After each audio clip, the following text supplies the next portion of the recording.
నోటికొచ్చినట్టు చిల్లరగా తిరిగే వాళ్ళు మాట్లాడినట్టు కూడా ఏది నోటికొస్తే అది సొసైటీలోకి ఒక రెప్యుటేషన్ పోస్ట్ లో ఉండి మీడియా ముందు మాట్లాడేటప్పుడు కూడా నోటికొచ్చినట్టు మాట్లాడడం అనేది అసలు ఏడు చూసుకుని మీరు ఇలా రెచ్చిపోతున్నారు ఏటి మీద అతని తాలూకా దాన్ని ఏమంటారంటే నైతికతకి మనం ఒక వదిలేయాలి. అదో నీకు సిగ్గు శరం బుద్ధి జ్ఞానం రోసం పౌరుషం మానం మర్యాద ఇలా చేయడం లేదు. First of all at the same time నేనేమంటానంటే ఈ రోజు నువ్వు ఎన్ని రకాలుగా చంద్రబాబు నాయుడు గారిని తిట్టు, చంద్రబాబు నాయుడు గారి మీద బురద జల్లు, తిరిగి అధికారంలోకి వచ్చి రానివ్వను. మరీ ఇంత ఓవర్ ఎక్స్పెక్టేషన్ తట్టుకోలేకపోతున్నాను భయ. మేము వచ్చిన తర్వాత నువ్వంటూ బతికుంటే చంద్రబాబు నాయుడు బతుకుంటే అధికారంలోకి వచ్చినాక గ్యారంటీ లోన్ వేస్తాడంట. రావు గారు మీరేమనుకోనంటే మిమ్మల్ని ఒక విషయం అడగొచ్చా? అడగండి. ఫీల్ అవ్వకూడదు. అడగండి. మనసులో పెట్టుకోకూడదు. అడగండి సార్. మీకు కొంచెం నోటితో ఎక్కువండి. వాస్తవంగా కింద పడి మీద పడి తిప్పలు పడి వీళ్ళు అధికారం కాదు కదా, కనీసం ఈ తడవ 11 సీట్లు కూడా రావాలి.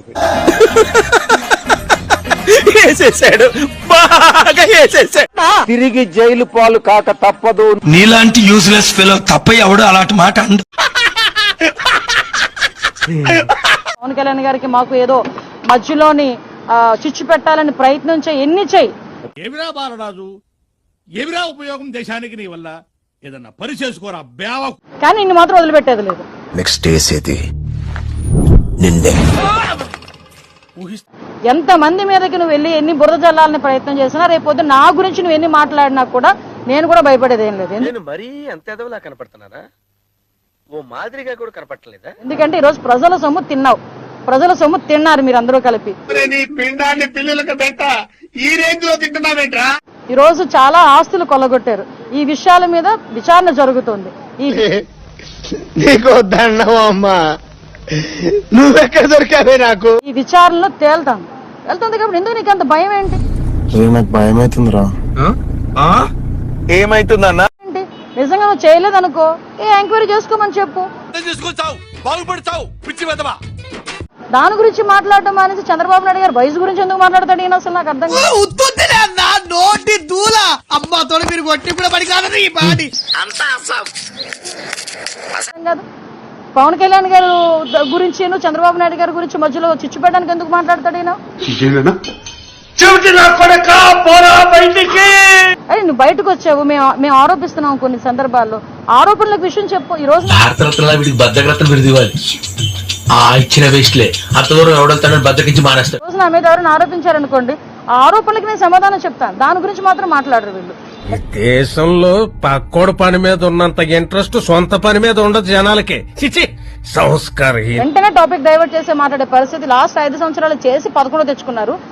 ఏమండి, give respect and take respect. మర్యాదగా చెప్తున్నాను, గౌరవం తగ్గించి మాట్లాడొద్దు. తిట్టొద్దు.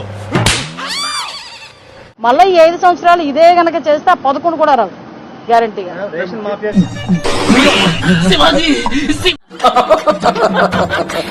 కానీ అక్కడ మాత్రం thanks to Chandrababu Naidu, thanks to Chandrababu government.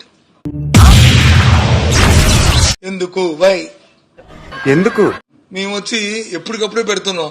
ఏవి పేరెంట్ స్టూడెంట్ కమిటీలు అవన్నీ సంవత్సరానికి 3 సార్లు పెడుతున్నాం.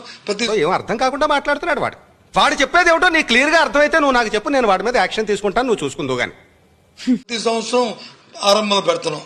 ఇప్పటికైనా పెట్టారు, సంతోషం. ఇంకొక మాట చెప్పరా? కానీ అందులో ప్రధానమైన భూమిక ఏంటంటే నాడు నేడులో మేము వేసిన బెంచీలు, తయారు చేసిన స్కూల్స్ లో ఏంటి మమ్మీ ఎవడీడు మేము పెడుతున్న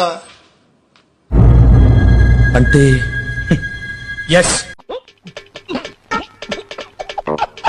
మెను మధ్యాహ్న భోజనం దానా అవి తిని 大行为践踏香港法治，破坏香港社会秩序。మంచిల మీద కూర్చొని వాళ్ళని అందంగా పిల్లల్ని చూసి అవి చూపెట్టేందుకు చూడటం కాదండి, మీరు చెయ్యాలంతే.